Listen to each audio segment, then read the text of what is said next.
নমস্কার। Facebook open করলেই একটি বিষয় সবচেয়ে বেশি চোখে আসে, সেটি হচ্ছে আমি একটি রত্ন ধারণ করে আছি, কিন্তু আমি যে সমস্যার জন্য রত্নটি ধারণ করে আছি আমি কিন্তু সেই সমস্যা থেকে মুক্তি পাইনি। তাহলে কি আমার রত্নটি ভেজাল, নাকি সেই জ্যোতিষী ফ্রড?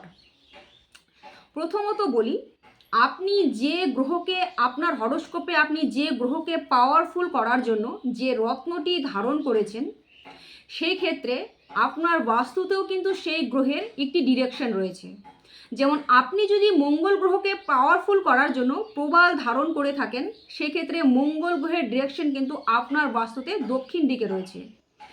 আপনি যদি আপনার বাস্তুর দক্ষিণ দিকটাকে ভীষণভাবে ড্যামেজ করে রাখেন, এবং মঙ্গল গ্রহ যেহেতু আমাদের ভাই বোনকে নির্দেশ করে, আপনার ভাই বোনের সাথে যদি আপনার সুসম্পর্ক না থাকে এবং বাস্তুর নির্দিষ্ট ডিরেকশন অর্থাৎ দক্ষিণ দিকটা যদি ভীষণভাবে ড্যামেজ থাকে, তাহলে কিন্তু আপনার সেই রত্ন সেইভাবে আপনাকে রেজাল্ট দিতে পারবে না।